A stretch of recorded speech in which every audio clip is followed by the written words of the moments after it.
둔갑이라는 말을 들어보신 적 있을 거예요. 가짜가 진짜처럼 둔갑한다는 거죠. 이게 이제 옛날에는 뭐 짜가 뭐 그런 얘기를 했었는데, 근데 둔갑은 뭐만 바꾸는 거냐면 본질을 바꾸는 게 아니라 겉만 바꾸는 거예요. 둔갑했다. 마치 옛날에 술사 또는 그런 뭐 영화나 이제 그런 드라마를 보면 변신하는 마술. 둔갑술. 그렇죠. 예. 주로 무협 영화에 나오는. 근데 본질은 바뀌지 않고 겉만 바꾸는 거예요. 이걸 이제 둔갑이라고 말하는데, 요즘 세대를 보면서 이 생각이 많이 들었어요. 그러니까 둔갑술을 하고 있다. 둔갑술을. 그러니까 신앙은 둔갑하는 게 아닙니다.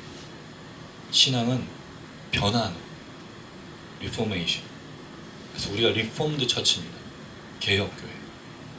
본질을 바꿔나가는 거거든요. 신앙은 늘 바뀌는 겁니다. 치장하고 포장하는 게 아닌 거죠. 근데 지금 이 시대에 이게 너무 많이 느껴져요. 둔갑하는 거예요. 둔갑수. 세상을 살 때랑 주일날 와서 둔갑하죠.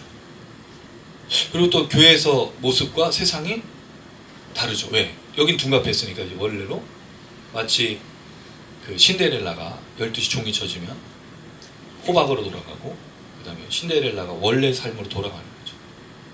그러니까 본질을 바꾸지 않은 채로 겉모양을 바꾸는 걸 둔갑이라고 하는데, 이게 이 시대의 좀 고민입니다. 특별히 한국 교회를 보면서 우리가 성도들에게 목사들이 둔갑술을 가르치고 있었던 건 아니고, 그걸 용인해 준 거죠. 세상의 삶과 교회의 삶을 구분하면서 이게 하나님의 삶이고 이게 신앙이라고 둔갑술을 가르치고 그런 대가를 받은 거죠. 하나님은 둔갑하는 걸 바라지 않습니다. 하나님은 변화를 바랍니다. 새로워지길 바랍니다. 어제 다르고 오늘 달라야 됩니다. 내일 또 달라야 됩니다. 새로워져야 됩니다. 날마다. 그건 여러분 우리의 육체를 키우거나 우리의 외적인 걸 키우는 게 아닙니다. 성령과 함께 걸어가는 거예요. 내적 단단함, 내적인 성장. 근데 여러분 사실 그렇지 않아요? 속이 단단해야 겉이 단단해지지. 속은 물러 터지고 속은 무기력하고 속은 아무것도 아닌데 어떻게 겉이 단단해지겠습니까? 한동안 부자에 대해서 회자가 될 때 그 마크 주커버그 페이스북 사장이죠. 그 사람 옷이 다 똑같잖아요. 뭐를 중요하게 여겼느냐? 내면인 거죠.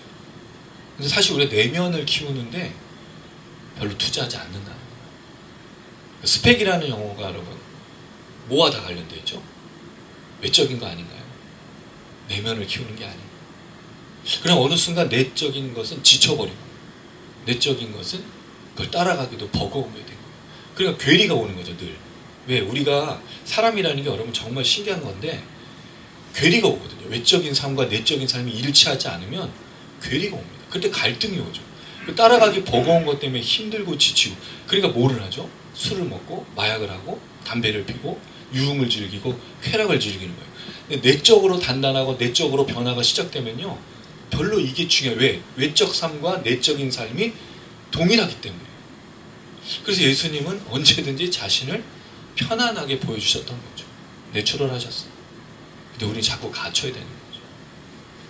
굉장히 중요한 얘기를 하는데 12장과 이게 무슨 상관이냐라는 좀 생각이 들 거예요. 근데 여러분 여기에 오늘 두 가지 이적이 나타납니다. 하늘의 큰 이적이 똑같이 하늘입니다. 하나의 이적은 임신한 여인에 대한 얘기고 다른 하나의 이적은 큰 붉은 용이에요. 자, 여러분 이 두 가지만을 봐도 어떻게 느껴지세요? 임신한 여인과 큰 붉은 용으로 대조를 했을 때 뭐가 느껴지세요? 당연히 큰 붉은 용이 뭔가 있어 보이지 않냐는 거예요. 임신한 여인이 대단한 능력처럼 보이세요? 그게 여자라고 해도 뭐 여장부라고 할 수 있겠지만 임신을 했잖아요. 그리고 해산의 고통이 너무 커서 부르짖거든요. 그 이것과 큰 붉은 용을 대조해보면 뭐가 더 힘이 있어 보이고 뭐가 더 강력하게 보이냐. 큰 붉은 용은 또 머리가 7개입니다. 왕관을 썼어요. 물론 이 잉태한 여자도 임신한 여자도 관을 썼는데 이 여자는 스테파노스 화관을 썼고 그 다음에 이 그 용, 드라콘. 드래곤이 나온 거예요. 드라콘. 이게 헬라어로. 이 붉은 용은 왕관을 썼단 말이에요. 그 뭐가 더 겉으로 볼 때는 화려하죠? 힘 있어 보이죠? 붉은 용이에요. 근데 실상의 본질은 이 여인이 누군가가 되느냐. 큰 붉은 용은 뭘 말하고 있느냐? 여기에서 차이가 갈리고 이걸 따르는 자들이 다르다는 거예요. 진정한 그리스도인의 삶이 무엇이겠습니까? 본질의 변화와 내면의 변화를 통해 힘을 가져가는 사람들이에요. 우리는 외적인 걸 가꾸지 않는다는 거죠. 물론 여러분이 지금 즐기는 삶을 뭐라 그러는 게 아닙니다. 이걸 바꾸라는 게 아니라 뭘 더 우리가 중요시하게 여겨야 되느냐 이런 질문을 하는 거죠. 어떤 걸요? 내면입니다. 그걸 우리 뭐로 부르죠? 스피리추얼리티, 영성. 그 영성이라는 게 여러분 방언하는 게 아니에요. 예언을 말하는 게 아니에요. 진짜 영성은 뭐죠? 예수를 닮는 겁니다. 할렐루야. 예수를 닮지 않았는데 어떻게 영성이 있다고 말해요? 그건 여러분 세상에서 하는 모세가 말했던 그 10가지 재앙도 일으켰던 그 술사들과 다를 바가 없습니다. 둔갑한다는 거예요. 둔갑술을 부린다는 거예요. 요새 여러분 둔갑술을 부리고 둔갑하는 얼마나 많은 능력자들이 많아요. 그러나 본질적으로는 바뀌지 않는 그 모습 때문에 우리가 안타까워하는 건 아니겠습니까? 실제로 그 사람이 단단하고 실제로 그 사람이 능력이 있다는 건 본질적이라는 거죠. 영성이라는 거죠. 그럼 여러분의 영성은 무엇이고 여러분의 본질은 무엇인가를 던지는 겁니다. 질문하는 겁니다. 사실 여러분 저도 이것 때문에 고민을 많이 했어요. 인생을. 왜냐하면 제가 살아왔던 환경이 내적인 걸 강하게 하기보다는 외적인 것에 치장하도록 만들었기 때문입니다. 불안한 가정사, 불안한 삶이 저를 자꾸 내적인 안정을 주는 게 아니라 불안함을 주기 때문에 자꾸 겉으로 돌아가요. 겉을 가꾸게 만드는 거예요. 한동안 이것에 마음이 고민했죠. 그리고 상담 공부도 해보고 신학도 하면서 안 거지만 제일 중요한 건 영성, 내적인 거랍니다. 내적인 변화가 없으면요 절대로 변화가 없습니다. 그게 오늘 여러분과 함께 나누고 싶은 이야기의 주제입니다. 오늘 내용은 12장이에요. 우리 지난주까지 11장을 나눴습니다. 굉장히 긴 시간 동안 11장을 나눴는데 11장은 굉장히 중요한 내용이에요. 이리로 올라오라는 이 주제에 맞춰서 두 증인의 삶 그리고 그들이 겪었던 그 모든 것을 통해서 어떤 상으로 나가고 또 그를 괴롭혔던 사람들은 어떤 멸망을 받느냐를 우리가 생각해봤던 그 내용이죠. 그 내용에 의해서 12장이 등장하는데 어떻게 보면 이게 좀 맞지 않는 내용처럼 보여요. 그러나 12장, 13장은요 영적 싸움입니다. 하늘의 싸움이에요. 이 두 내용이 11장을 그대로 갖고 와서 이적, 환상으로 보여주고 있다는 거죠. 임신한 여인은 두 증인을 마치 말하는 것 같고 큰 붉은 용은 무저갱에서 올라온 짐승이에요. 그리고 13장에 여러분 두 짐승이 또 나와. 큰 붉은 용과 비슷한 게 13장의 1절에 바다에서 올라온 짐승이 나오고요. 13장 그 뒤로 가보면 땅에서 올라온 짐승이 나오는데 다 같은 짐승들이에요. 사단 마귀를 말하죠. 무저갱에서 올라오고 하늘에 있는 큰 붉은 용, 그 다음 바다에서 올라오면 땅에서 올라오는 이 모든 것들은 사단 마귀라는 거죠. 그럼 여러분 이 영적 싸움이 누구와 누구의 싸움이냐는 거예요. 예수와 교회와 그 다음에 하나님의 백성들과 이 악한 사단 마귀와의 싸움이라는 걸 12장부터 13장까지 계속 보여줘요. 이게 15장까지 다시 이어지는데 14장에 우리가 잘 아는 내용. 14만 4천 명. 새 노래를 부를 자. 누가 승리하냐는 거예요. 누가 하나님의 영광을 얻고 누가 상을 받느냐는 거예요. 이걸 분명히 해요. 그러니까 여러분 이게 두 증인 11장부터 계속 이어지는 그 내용을 연결해 가고 있다는 걸 생각해 볼 수 있는 겁니다. 더 자세한 내용은 제가 주중에 묵상으로 좀 드리기로 하고요. 그래서 12장은 어떤 구조로 되어 있느냐. 큰 이적이 나타나는 것과 함께 여인과 용에 대한 이야기가 6절까지 나와요. 그리고 7절에서 12절을 보면 여기에서 이제 하늘의 천상의 싸움, 우리가 좋아하는 미가엘 천사장, 그 미가엘은 저거잖아요, 여러분. 반주기. 찬양 반주기 이름 미가엘이거든요. 찬양하는 천사. 영적 싸움이 천상에서 이루어져요. 그 다음에 다시 용이 땅으로 떨어져 쫓겨났어요. 그래가지고 누굴 괴롭히냐면 여자를 괴롭혀. 광야로 피신한 이 여자를 막 박해하려고 그러는데 놀라운 건 뭐 홍수로 죽이려고 하는데 땅이 그 물을 다 빨아들여. 그러니까 여러분 하나님의 보호하심이 어떻게 나타나는지를 너무 잘 보여주고 있어요. 이게 이제 12장의 전체적인 내용. 그러니까 계속 용과 여인의 싸움이 이어지는데 그 사이에 영적 싸움, 천상의 싸움도 있는 그 내용이 12장이라는 걸 생각해 볼 수 있습니다. 자, 이제 1절부터 좀 생각해 볼까요? 1절과 2절 말씀. 하늘의 첫 번째 이적, 임신한 여인에 대한 얘기를 좀 생각해 보겠습니다. 제가 1절 읽고 여러분 2절 읽어주세요. 하늘에 큰 이적이 보이니 해를 옷 입은 한 여자가 있는데 그 발 아래에는 달이 있고 그 머리에는 12별의 관을 썼더라. 이 여자가 아이를 배워 태산하게 되매 아파서 애를 쓰며 부르짖더라. 자, 하늘에 이제 이적이 보입니다. 두 증인이 그 마지막 장면이 여러분 영화 같은 장면이라고 그랬죠. 사라지고 하나님의 성전이 보이면서 문이 열리고 언약궤가 보이는, 그래서 영화의 참 아주 아름다운 장면으로 끝나고, 대신에 그 여러분 그 왜 영화의 마지막 쿠키 영상이냐, 쿠키 영상, 쿠키 영상에 항상 등장하는 마지막이 뭐죠? 그 성전 한편에 뭐가 있어요? 번개와 우레와 지진과 심판의 모습. 그러니까 하나는 상과 하나는 멸망이 같이 있는 하나님의 성전이라는 거죠. 자, 그리고 나서 하늘에 이제 큰 이적. 그럼 계속 진행되는 환상은 어디를 대상으로 한 하늘인 거예요. 하나님의 성전에서 이루어지는 일을 계속 지금 보고 있는 건데, 1절에 보니까 이적이라는 말이 나옵니다. 이적이라는 말은 세메이온이라는 단어인데, 사실은 이거는 이제 기적이라는 의미보다 뭐가 더 가깝냐면 징조, 징후 또는 표시, 사인, 이 사인이거든요. 영어로 그 번역하면 사인이 뭐죠, 여러분? 신호라는 뜻이잖아요. 그 사람 증명하는 거. 그러니까 기적이라고 하면 미라클하고 좀 다릅니다. 기적은 무언가 변화된 놀라운 일들이 일어나는 걸 기적이라고 부른다면, 이적은 그 기적을 통해서 뭔가를 말하고자 하는 것. 그래서 여러분, 예수님께 사람들이 중풍병자를 고치고 안전병이 일으키면 항상 말하는 게 뭐였어요? 뭘 보여달라고 그러죠? 당신이 메시아라는 표적을 달라고 그러잖아요. 그 세메이요. 신호를 달라고, 징표. 아니, 근데 웃긴 건 뭐냐면, 사람들 고쳤어요? 뭐 오병이어도 베풀었어요? 근데 뭘 자꾸 달라고 그래? 증표가 뭐냐면 증표. 당신이 뭘 더해야지 증명이 되냐는 거예요. 여러분, 이게 참 신기해요. 사람들은 선과 정의에 대해서 자꾸 증명을 요구해요. 근데 악에 대해서는 단호하지 않습니다. 이게 지금 이 시대의 모습이지 않습니까? 어쨌든 간에 예수님에게 자꾸 요구해요. 뭘 요구한다고요? 네가 메시아란 증거를 자꾸 대라는 거예요. 오병이어 기적, 중풍병자리가 안진병이를 고치고 또 눈먼 자를 보여주겠다는 이사야의 말씀을 이뤄가도 사람들은 예수님이 더 많은 증거를 가져야 된다고 이야기하고 있는데, 그때 말한 이 증거, 이적, 표시, 세메이온, 이 단어가 이제 나타나는 거죠. 하늘에. 그럼 뭔가를 말하고자 한다는 거죠. 그럼 기적이라는 것보단 이 장면은 뭔가를 설명하고자 하는 첫 번째 하늘의 장면인 걸 알 수 있어요. 자, 재미있는 건 한 여자가 등장합니다. 이 여자의 옷이 뭐죠? 헬리오스. 선입니다, 선. 태양을 입고 있어요.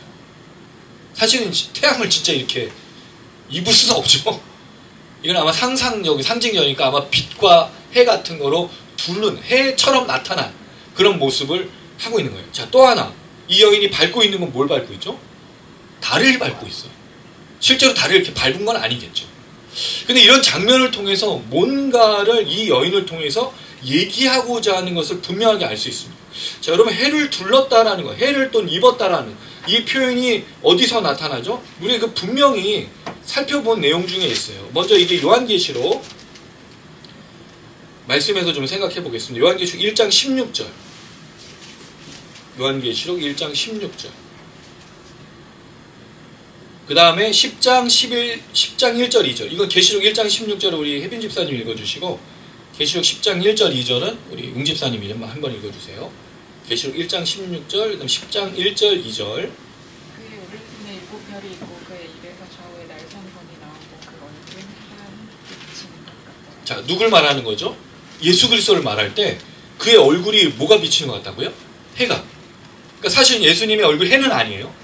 근데 해처럼 빛난다라는 걸 표현하고 있는 거예요. 자, 10장 읽어주세요. 내가 또 보니 힘센 다른 천사가 구름을 입고 하늘에서 내려오는데 그 머리 위에 무지개가 있고 그 얼굴은 해 같고 그 발은 불기둥 같으며 그 손에는 펴놓은 작은 두루마리를 들고 그 오른발은 바다를 밟고 왼발은 땅을 밟고. 자, 이건 여러분 우리 10장 그 11장 전에 있었던 힘센 천사에 대한 표현이잖아요. 근데 힘센 천사가 그 얼굴이 뭐 같다고요? 해 같아요. 그 다음에 뭐를 밟고 있어요? 땅과 바다요. 물론 달을 밟고 있는 건 아니야. 근데 유사하잖아요. 자, 그럼 질문입니다. 그럼 이 여인을 요한계시록의 표현을 보면 해와 같은 얼굴, 해와 같은 빛을 갖고 있고 이렇게 밟는 걸 보면 여자는 예수 그리스도냐, 여자는 메시아냐라는 질문을 하게 되는 거죠. 왜냐면 처음에 이런 표현들을 유사한 장면을 보면 예수 그리스도를 말하는 게 분명하게 되니까. 근데 이상한 점이 있어요. 만약 예수 메시아라고 한다면 메시아가 뭐를 낳아야 돼요? 아이를 낳아. 근데 이 아이에 대한 설명이 5절에 이어지는데 5절 한번 같이 읽어보겠습니다. 12장 5절입니다. 12장 5절 읽을게요. 시작. 여자가 아들을 낳으니 이는 장차 철장으로 만국을 다스릴 남자라. 그 아이를 하나님과 그 보좌 앞으로 올려가더라. 자, 이 아이의 특징이 뭐죠? 장차 철장, 철 막대기로 만국을 다스리는 사람. 만국이 여기서 또 놀랍게 에트노스라는 단어예요. 이게 바실레아 통치라는 개념이 아니고 이방이라는, 이건 그러니까 11장하고 분명히 연결된 게 맞아요. 이것도 주중에 제가 말씀드릴게요. 자, 중요한 거. 만약에 여자가 예수 그리스도로 본다면, 메시아로 본다면 메시아가 또 아들을 낳아. 근데 메시아가 낳은 아들이 누구예요? 장차 만국을 다스려. 장차 만국을 다스린다는 이 표현은 누구를 말하겠습니까? 실제는 메시아잖아요. 그럼 메시아가 메시아를 낳는다는 표현이 되기 때문에 여자는 메시아로 보기가 좀 어렵겠다는 생각이 드는 거죠. 이런 표현을 보면. 자, 그럼 이 여인이 누군가라는 걸 우리는 계속 고민을 할 수밖에 없다는 겁니다. 자, 그럴 때 이 여인이 가지고 있는 모습 중에 하나가 12별의 관을 썼다는 거예요. 아까 말했던 이 스테파노스, 화관, 면류관, 또 월계관 같은 거를 이제 승례관을 쓴 거죠. 근데 별이 12별이야. 우리가 지금까지 살핀 별 중에 12별은 한 번도 나온 적이 없습니다. 나온 별 중에 뭐가 나왔었죠? 7별이었어요. 그리고 7별은 다 뭐를 상징한다 그랬죠? 교회를 상징한다 그랬어요. 그래서 이제 2장부터 3장까지의 내용에 7교회가 나왔었죠. 그게 예수 그리스도에 대한 표시를 하면서 7별은 7교회라고 말하는데, 그럼 12별은 뭐냐는 거예요. 사실 12별이라는 말을 우리가 생각해 보기가 되게 어렵다는 건데, 그래서 이 여인의 정체를 몇 가지로 좀 생각해 볼게요. 창세기 37장 9절입니다. 창세기 37장 9절은 우리 유선이가 한번 찾아주세요. 창세기 37장 9절.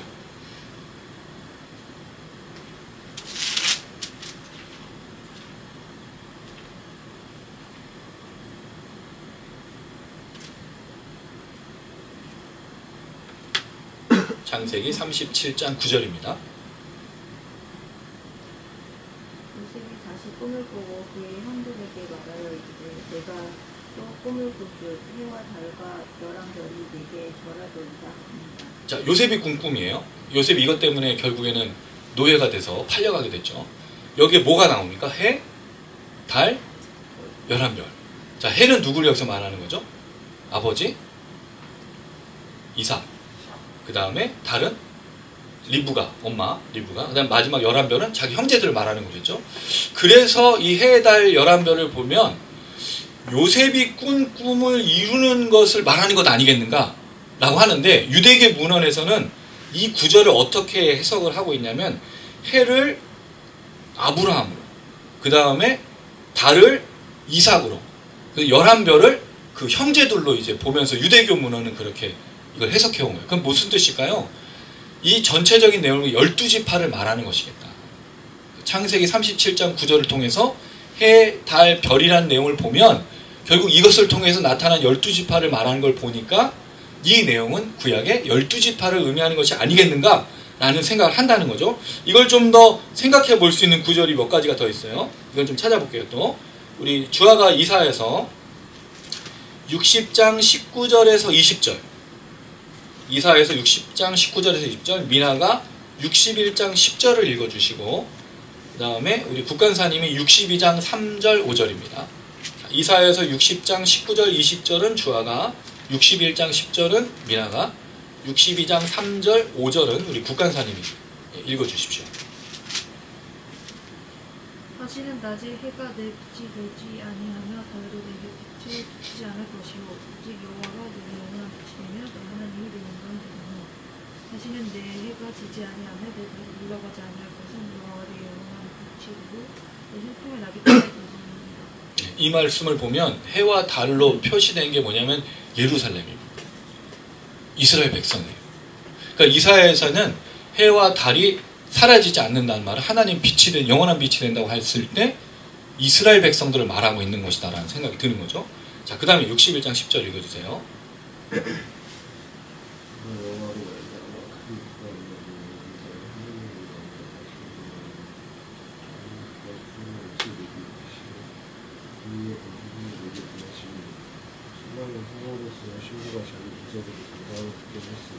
요 내용 속에 연결된 내용이 뭐냐면 신랑과 신부가 등장하면서 이걸 이스라엘을 말하는 표현을 이사야에서는 연결해서 쓰고 있다는 거죠. 그 다음에 이사야에서 62장 3절 5절입니다. 너는 또 여호와의 손에 아름다운 관, 내 하나님의 손에 왕관이 될 것이라. 다시는 너를 버림받은 자라 부르지 아니하며 다시는 내 땅을 황무지라 부르지 아니하고 오직 너를 헥시바라 하며 내 땅을 뿔라라 하리니 이는 여호와께서 너를 기뻐하실 것이며 내 땅이 겨운한 것처럼 될 것이라. 마치 청년이 처녀와 겨운함같이 내 아들들이 널 취하겠고 신랑이 신부를 기뻐함 같이 내 하나님이 너를 기뻐하시리라. 자, 이게 하나님과 이스라엘 백성의 관계예요. 뭐가 무슨 관계죠? 신랑과 신부. 그래서 지금 이 여인은 누구를 말하는 거겠느냐? 창세기와 이사야를 보니까 아마도 이스라엘 백성들, 구약의 12지파를 말하는 것이 아니겠는가, 그런 생각이 이제 조금씩 드는 거죠. 자, 한 가지 본문을 더 찾아보겠습니다. 아가서예요. 여러분, 아가서는 솔로몬이 술람 여인에게 사랑을 고백한 내용이죠.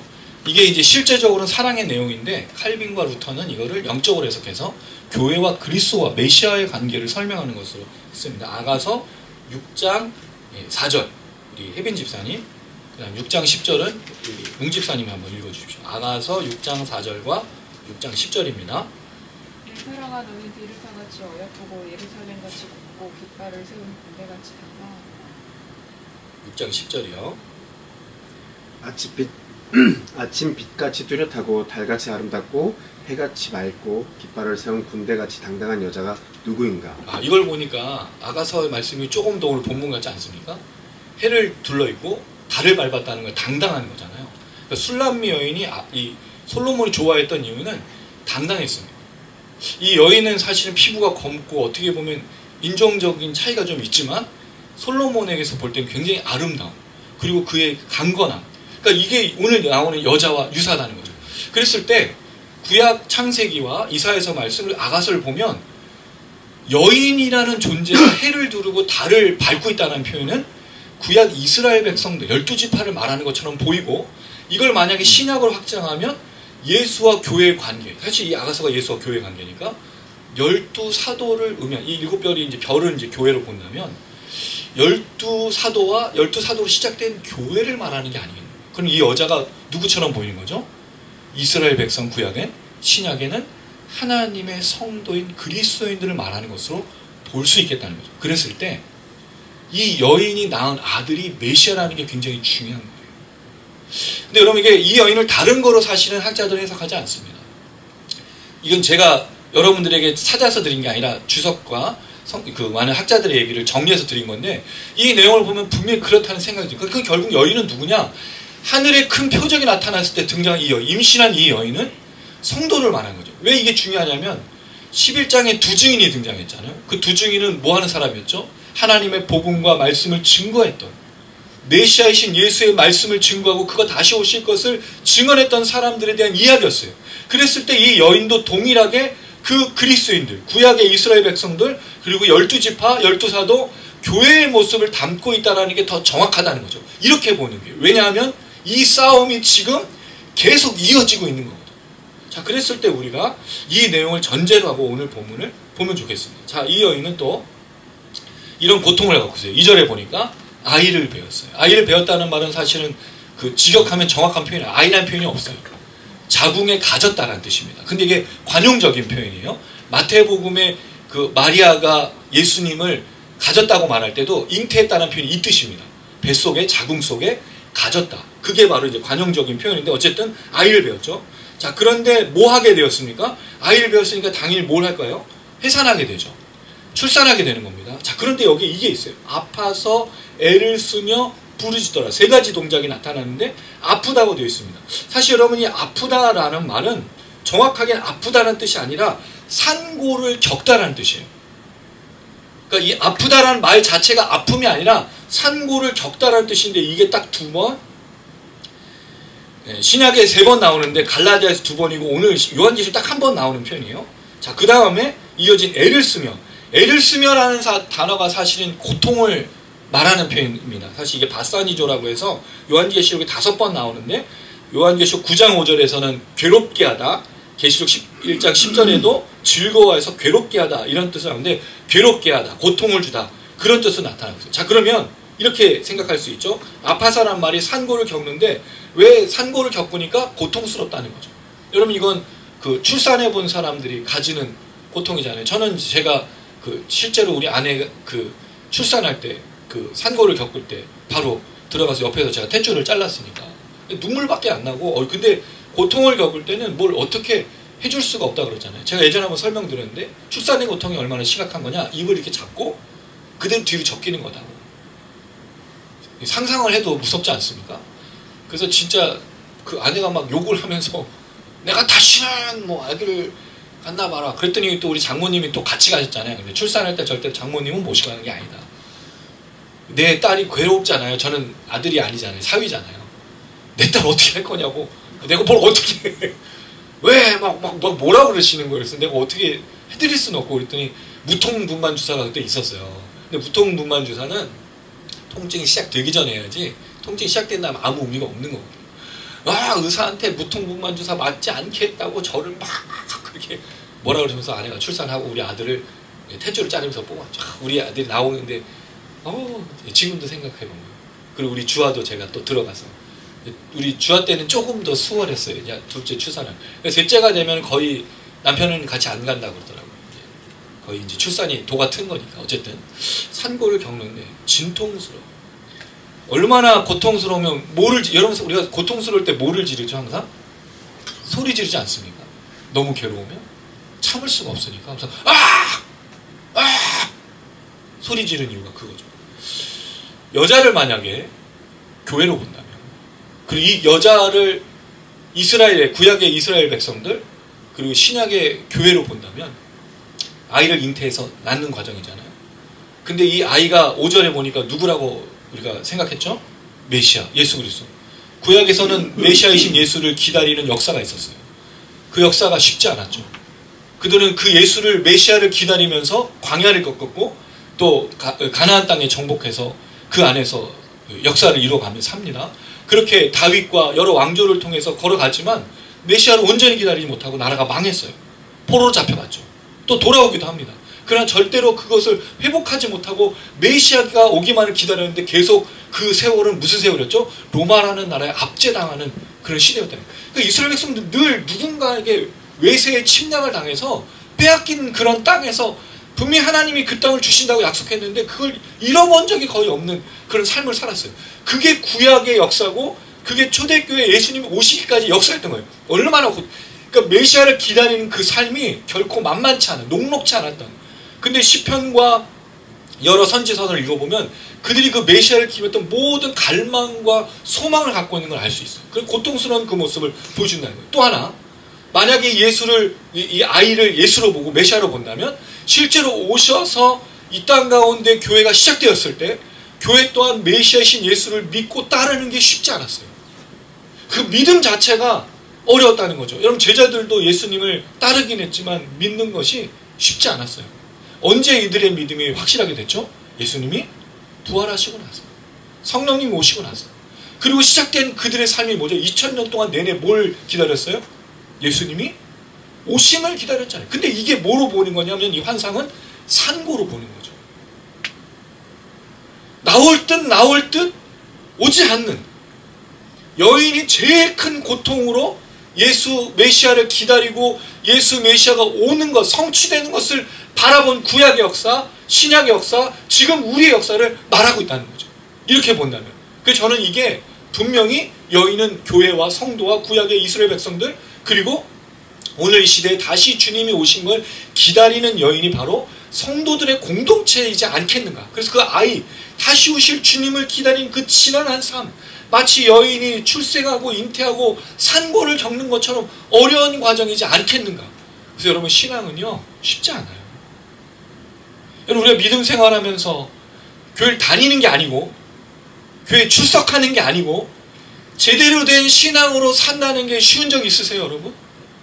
우리 예수를 믿는 게 쉬웠습니까?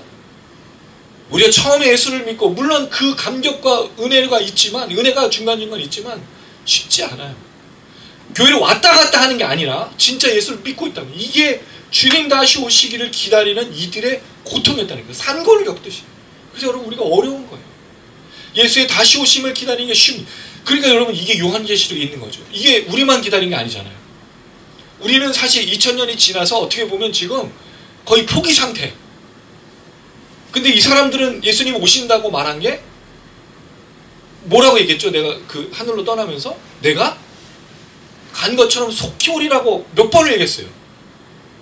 이들이 기다리기가 쉬웠을까요? 우리가 기다리기가 쉬웠을까요? 이들이 기다리기가 정말 어려웠을 겁니다. 얼마나 뜨거운 열망을 가지고 왜 반드시 그냥 온다고 그랬으니까. 근데 오지 않고 있는 그 모습, 이걸 여인의 산고로 지금 환상 속에 보여주고 있는 거예요. 근데 여러분, 그 여인을 기다림이 단순히 기다림이 아니었잖아요. 성전 바깥마당에 지파일 뛸 동안 두 증인이 뭐를 했죠? 하나님의 증거, 복음을 증거하고 예수가 다시 오심을 증거하고 그가 메시아라는 걸 증거하는 삶을 살다가 짓밟혔고 죽임을 당했고 순교를 당했고 그리고 사람들이 시체에 모욕하고 치욕적인 삶을 살아가는 게 그들의 삶이었다고요. 이게 7개의 교회, 2장부터 3장에 있는 교회의 모습들이었지 않습니까? 그게 그 당시의 삶이었어요. 맨날 압제를 받았어요. 맨날 핍박을 받았어요. 맨날 박해를 받았어요. 경제적인 삶을 영위할 수 없었어요. 그리스도를 기다린다고 했지만 이 땅에서 아무것도 얻을 수 없는 삶이었다는 거예요. 심지어 배교를 하고 또 주님을 따르지 못하면 저주와 멸망과 심판이 있었어요. 우리처럼 신앙생활하지 않았다는 거예요. 산고를 겪듯이 메시아가 다시 오는 걸 기다리는 그 출산의 고통, 아파서 부르짖었던 이게 이들의 삶이었어요. 그래도 6장에 죽임당한 영혼들이 응답이 언제 나타납니까? 보좌 앞에 갔을 때, 8장에 성도들에게다가 재단에 재단에 올려졌을 때 응답되는 그 삶이었다는 거죠. 이걸 이 여인을 통해서 연결해서 보여주고 있는 거예요. 그랬을 때 여인은 구약의 12지파, 이스라엘 백성들, 그리고 신약의 12 사도, 제자, 그리고 지금 이 시대 교회를 말하고 있는 것이 아니겠는가. 그럼 우리가 산고를 겪고 이 출산할 것을 기대하면서 메시아를 바라보는 신앙과 믿음으로 살고 있느냐가 우리의 삶이어야 된다는 거죠. 이게 그리스도인의 삶이고 이게 그리스도인들의 목표입니다. 여러분, 우리 이 땅을 살기 위해서 기도하는 게 아니에요. 우린 여기 이 땅에서 영위하게 해서 신앙생활하는 게 아닙니다. 우린 뭐를 위해서 신앙생활하죠? 두 증인처럼 하나님의 보좌 앞으로 나아가는 것이 목적인 삶이고, 그래서 이 땅의 삶을 뭐라고 부르죠? 우리가 나그네라고 부르죠. 여기 나그네예요, 여러분. 여기 지나가는 거예요. 여기 천년 만년 있을 거 아니에요. 여기 거쳐가는 겁니다. 우리 가야 될 건 어디죠? 본향. 근데 그게 마치 힘이 다 빠지고 90세 100세가 돼가지고 오늘 내일 하는 사람이 나 그냥 이런 의미가 아니라는 거예요, 여러분. 지금도 해산의 산고를 겪고 증인의 삶을 살면서 그 주님의 나라에 들어가는 그 모든 은혜, 이걸 바라보는 삶이라는 걸 분명하게 보여주고 있다는 거죠. 자, 그럴 때 동일한 그 하늘에 다른 이적이 나타납니다. 3절 한번 읽어볼게요. 3절 시작. 하늘에 또 다른 이적이 보이니 보라, 한 큰 붉은 용이 있어 머리가 7이요 뿔이 10이라 그 여러 머리에 7왕관이니. 이 여인의 모습은 뭐예요? 고통이에요.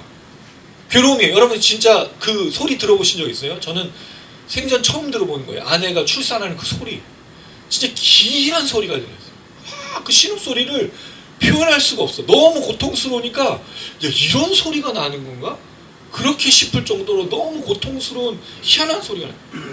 이게 여인의 모습이에요. 그 다른 이적이 나타나죠. 여러분, 이 이적에는 큰 붉은 용이에요. 여기 붉은이라는 말이 사실 요한계시록에 많이 쓰이는데, 이 붉은은 피로스라는 단어인데 불타서 붉은 거예요. 불이 타오들어 붉은 거예요. 정말 붉은 용이죠. 드라콘, 뱀. 옛날에는 뱀으로 불렀고, 이걸 구약에서는 라합으로 부르고 애굽이라고 부르고 리워야단이 불렀던 그 표현이죠. 대체적으로 이 표현에 해당되는 게 뭐죠? 사단과 마귀였어요. 그다음에 무적행에서 올라온 짐승, 땅에서 올라온 짐승, 사단, 마귀가 지금 등장해요. 근데 뭐죠? 머리가 7이야. 누가 권세가 있어 보이세요? 여인이 권세가 있어 보이세요? 뿔이 10이야. 10개의 뿔로. 그 다음에 또 뭐가 있죠? 7왕관이 있어. 화려해. 무서워. 실제로 권세가 있고 능력이 있는 건 누구처럼 보이죠? 이 큰 붉은 용 아닌가요? 등장이 달라.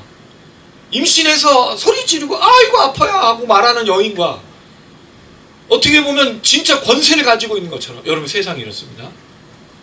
세상은요, 겉으로 화려하고 겉으로 소리 지르고 무섭게 해요. 근데 그리스도인의 세상에도 굉장히 작아.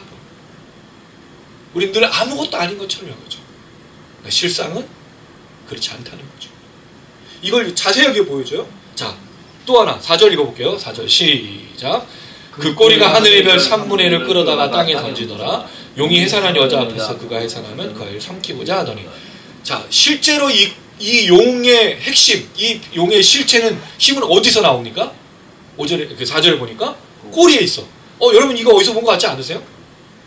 우리가 8장에서 8장이나 9장에서 아니 9장인가? 네. 그 황충 이야기가 그 9장에 나오죠. 황충의 모습이 어땠죠? 겉은 메뚜기인데 힘은 어디서 나왔어요? 꼬리에 전갈의 권세가 있다고 그랬잖아요. 전갈을 찌르는 거. 그렇죠. 그 다음에 뒤에 나오는 9장에 그 마병대가 나오면서 그 유브라데 강에 묶여있던 천사들의 그 모습들은 얼굴은 무슨 얼굴이었냐면 사자 얼굴이었거든요. 근데 힘은 어디서 나오죠? 여기도 19절, 9장 19절. 이 말들의 힘은 입과 꼬리에 있으니 꼬리는 뱀 같고 또 꼬리에 머리가 있어. 이것으로 해야 되고 다 어디에 있어? 꼬리에 있어요. 야, 여러분 여기 뭐가 상상이 되세요? 얼굴은 뭐예요? 용이야. 드라콘. 근데 실제로는 뭐가 꼬리. 속이는 거죠. 철저하게. 겉은 화려하고 무섭고 멋있게 보이는데 실제적으로는 어디서? 꼬리로 여러분 꼬리로 사실은 용이 찌르지는 않잖아요. 용은 뭐로 하죠? 힘, 발, 또 입으로 불을 뿜어내는 거. 근데 지금 하고 있는 모습 이게 사단 마귀의 특징이라는 거죠. 무섭습니다. 힘 있는 것처럼 보입니다. 그러나 속이는 거죠. 미혹하는 거죠. 이걸 지금 얘기를 해주고 있는데, 자, 하늘의 별 3분의 1을 끌어다가, 이거 끌어다가는 당긴다는 뜻이에요. 땅에다 던졌어요. 이게 두 가지 해석이 가능합니다. 하나는 앞선 그 10장부터 나오는 내용을 보면 하나님께서 이 땅을 그 7 나팔의 재앙으로 하실 때 나팔 재앙에서 나온 게 뭐냐면 하늘에 불 붙은 산, 그 다음에 하늘에 그 해와 별과 달들의 3분의 1이 어두워지는 심판하고 관련된 표현이냐라는 거죠. 그럼 이 붉은 용이 지금 뭘 하고 있느냐면 하늘의 별 3분의 1을 땅에다가 쏟아놨다는 건 재앙을 주는 거다 라는 것으로 이해할 수 있는 게 첫 번째고, 두 번째는 하늘의 이 별 3분의 1을 다니엘서 12장에서는 뭐라고 얘기하냐면 하나님의 군대, 하늘 군대 또는 하나님의 백성으로 본 거예요. 그랬을 때 이 하나님의 군대와 하나님의 백성들을 땅에다 던진 거야.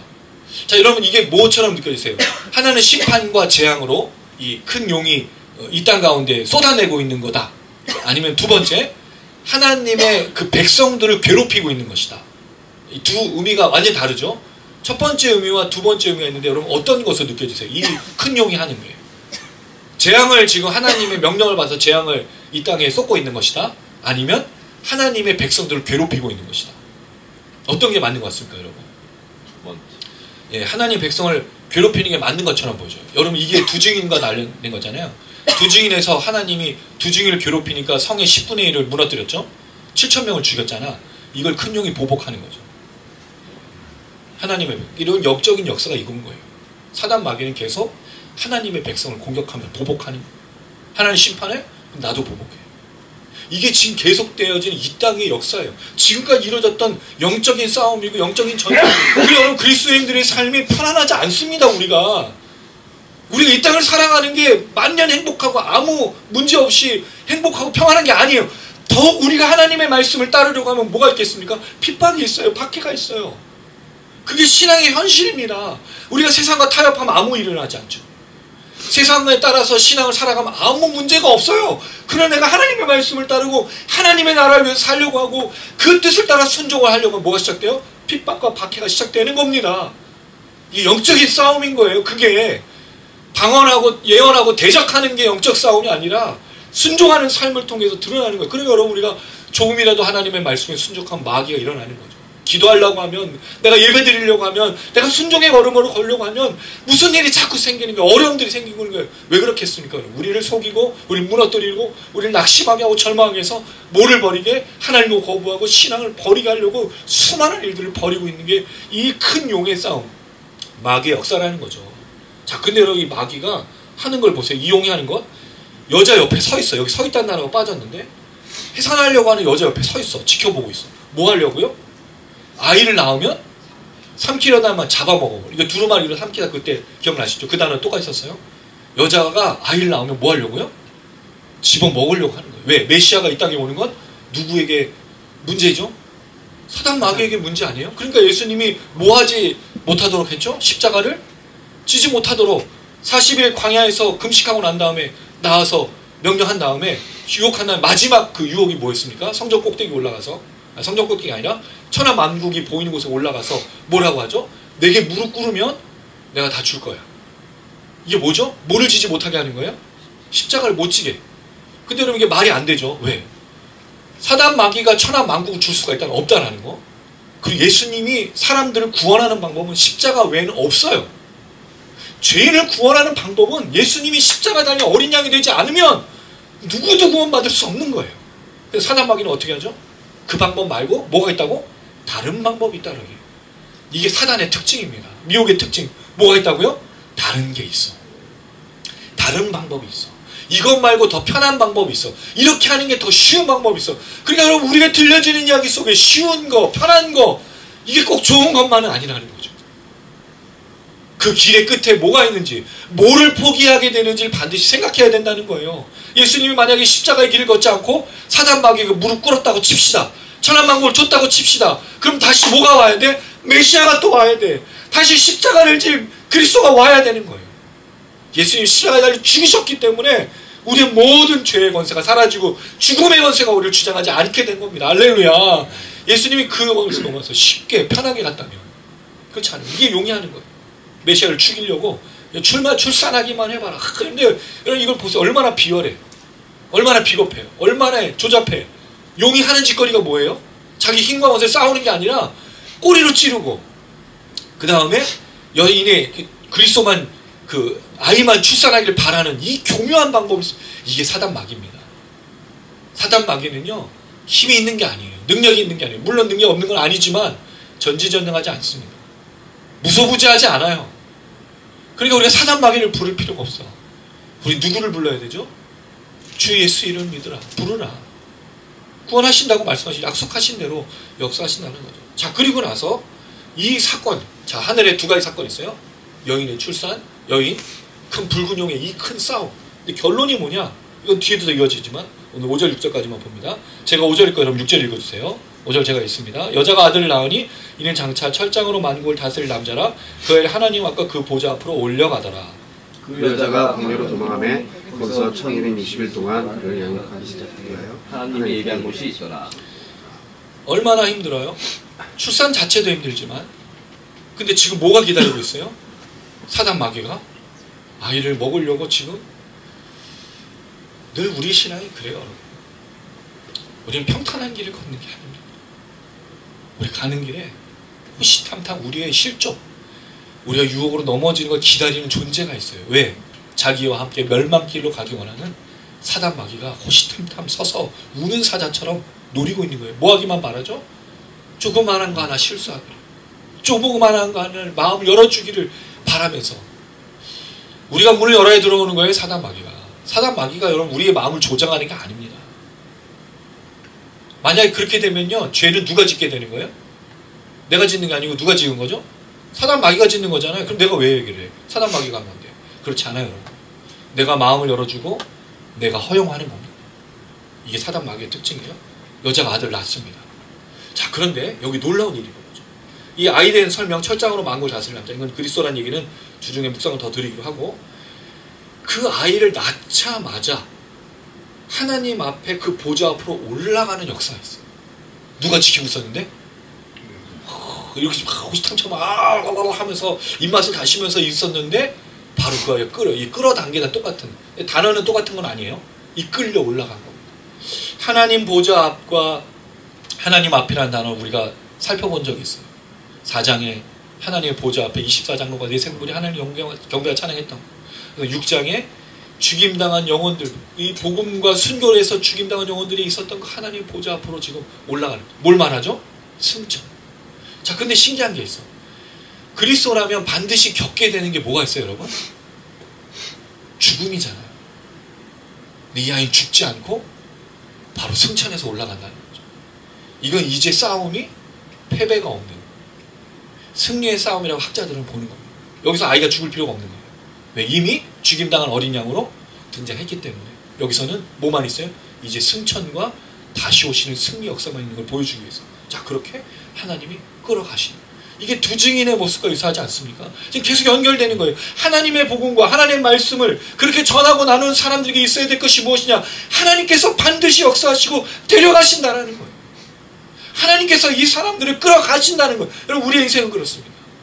우리 인생은 그렇게 하나님께서 역사하시고 인도해 가시는 거예요. 또 하나 재밌는 거예요. 여기서 우리가 알 수 있는 거예요. 큰 용은 무슨 계획이 있었어요? 아이를 낳으면 내가 여기 한글 성경에는 빠진 단어 좀 정확하게 해석이 안 된 게 있는데 자 4절에 보니까 삼키고자 하더니잖아요. 이게 멜로라는 헬라어예요. 바야흐로 뭐뭐하다, 뭐뭐하려고 준비하다, 뭐뭐하려고 계획하다. 뭘 계획했어요? 아이를 먹으려고 계획했지만 그 계획은 수포로 돌아갔죠. 왜? 아이를 출산해서 하나님께서 데려가는 것이 하나님의 계획이었습니다. 사단마귀의 계획이 이루어지는 게 아닙니다. 하나님의 계획이 이루어지죠. 잠언서 사람이 계획을 하나 이루시는 분은 하나님이시니 할렐루야. 하나님의 계획이 움직이는 겁니다. 그래서 여러분 낙심할 필요 없어요. 우리가 아까 유선이가 기도했죠. 어차피 결론은 하나님. 근데 우리는 어차피라고 말하지 않죠. 그 결론의 끝에 하나님의 선하신 인도하심이 있는 걸 알고 있는 고백인 거죠. 자, 그렇게 해서 올라갈 때 그럼 누가 남아요 지금? 해산한 이 여인 남아있잖아. 이 교회라고 그랬죠. 그 다음에 12지파 이스라엘 백성들, 그 다음에 이 땅의 성도들이라고 말했어. 그럼 이 사람들은 어떻게 돼? 누가 지금 있어요? 큰정이 여기 있잖아. 아이를 못 죽였으니까 누구를 괴롭히려고 할까요? 당연히 이 여인을 괴롭히려고 하지 않겠습니까? 그러니까 여자가 어디로 갑니까? 광야로 도망하죠. 광야로 피신한 거예요. 사라진 거예요. 뿅 하고. 정확한 표현은 사라졌다는 뜻입니다. 도망했다는 말보다 피신한 거예요. 뿅 하고 사라진 거예요. 왜? 이 용으로부터 지키기 위해서. 광야라는 게 굉장히 중요한 거죠. 여러분 광야가 어떤 곳입니까? 우리가 아는 광야, 출애굽의 모세의 광야였어요. 그 광야에서 하나님께서 이스라엘 백성들을 동행하셨죠. 거기는 뭐가 있습니까? 보호가 있었어요. 그 단어가 뭐냐면 그를 양육하기 위해. 양육하다는 말이 이게 목자가 그 양을, 목동이 양을 치다라는 뜻이거든요. 먹이다, 치다. 하나님 우리를 다스리는 건요, 때리는 게 아니에요. 그 철장으로. 너 일로 나와. 너 머리 튀어나와서 이제 팍. 뭐 헌금 안 내서 팍. 이게 아니에요. 하나님 우리를 양처럼 우매한 우리들을 이끌어가 주시는 목양을 하십니다. 그래서 여러분 우리를 보고 목사님이라고 불러요. 그래서 목사인 거예요. 그리고 우리 또 뭘 하죠? 목양한다 그래. 목회한다 그래. 그 의미인 거예요. 양을 먹이고 양을 돌보고 양을 지키고 양을 인도하는 거예요. 그게 바로 광야. 또 하나 하나님께서 이 모든 것들을 인도하시면서 역사하신 것 안에 광야의 특징이 있어요. 광야의 특징이 뭐죠 여러분? 고통이 있어요. 이 광야에는 굶주림도 있어요. 또 그 광야에는 여러 가지 시험과 어려움들이 있어요. 그래서 이 여인을 하나님께서 인도해 주시는 겁니다. 돌보시는 겁니다. 그게 구약의 출애굽의 광야였고 이스라엘 백성들이 포로로 잡혀갔던 그 바벨론에서의 광야. 그리고 이스라엘 백성들이 예수님과 함께 살았던 그 광야. 그리고 여전히 우리가 살고 있는 이 광야. 그래서 여러분 우리가 광야라는 찬양 부르잖아요. 광야. 광야가 과연 무엇인가? 광야는 돌봄이 있고 보호가 있고 임재가 있고 인도하심이 있지만 한편으로 고통과 괴로움과 어려움이 있는 곳이에요. 그러나 여기서 하나님 인도하셔서 우리를 어떻게 하신다고요? 다시 오셔서 인도하시고 이끌어 주시는 그 끝으로 나간다는 것이 이 이야기의 결론인 거예요. 1260일 기억나시죠 여러분? 성전이 짓밟히는 거 똑같아요. 그러니까 이 모든 것이 두 증인의 삶과 연결되어 있었던 이 여인의 삶과 같다는 거죠. 그 성도들은 이 땅에서 1260일 동안 짓밟히기도 하고 그날 그 짓밟힘 속에서 돌봄도 있고 양육도 있는 하나님의 역사를 누리는 거죠. 그리고 결국 하나님께서 예비하신 준비하신 곳이라는 것을 발견하게 되는 겁니다. 말씀을 맺도록 하겠습니다. 오늘 두 큰 이적을 생각해 봤어요. 이 첫 번째 이적에 임신한 여인, 교회의 모습이 나타납니다. 교회는 무기력합니다. 교회는 연약합니다. 늘 호시탐탐 그 광야에서 굶기도 하고 어려움을 겪기도 합니다. 그러나 이 여인이 그 일을 겪을 때 메시아를 기다리면서 메시아를 전하고 메시아를 나누고 메시아를 고대하면서 살아갈 때 뭐가 있죠? 피신해서 양육하고 먹이는 마치 엘리야를 그 하나님께서 돌보시고 먹으셨던 그 역사가 있는 겁니다. 그래서 여러분 우리가 이 양육의 걸음 속에 이 땅에서 살아가는 삶 속에 하나님의 돌보심을 느끼며 살아가는 건 아니겠습니까? 그러니까 결국 우린 더욱더 어떤 삶으로 나가야 될까요? 예수를 전하고 그 메시아를 기다리는 삶으로 살아가야 된다는 거죠. 어제 밤새 잠을 못 이뤘습니다. 새벽에 몇 번 깨고 또 기도하게 됐습니다. 한국의 정치적인 현안, 이 삶을 보면서 왜 우리는 이 끝을 이렇게 쉽게 보기가 어려울까? 왜 이렇게 어려울까? 근데 여러분 지금까지 걸어온 걸음을 보면 반드시 겪어야 될 일이기도 하고 더 우리를 단련한 하나님의 분명한 돌보심이 있다는 거예요. 무너질 필요가 없어요.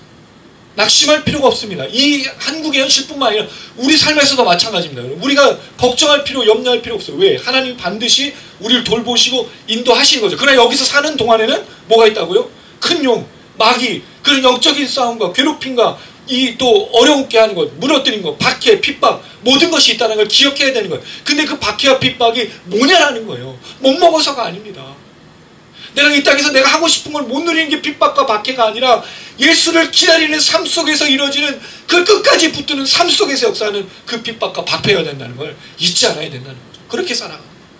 그럴 때 큰 용, 마귀는 득세하고 힘 있는 것 같지만 실제로는 그들의 계획은 번번이 무너지고 반드시 사라진다는 사실을 기억해야 됩니다. 왜? 하나님이 살아계시니까. 하나님 역사하시니까. 주님 오시는 그날까지 이 믿음으로 날마다 걸어가는 우리 모든 성도님들 되시길 간절히 소망합니다. 그럴 때 둔갑술이 아닌 처음에 이야기했던 것처럼 겉으로 예수 믿는 척하는 것이 아닌 진짜 예수를 믿는 신앙과 믿음으로 살아내셔야 돼요.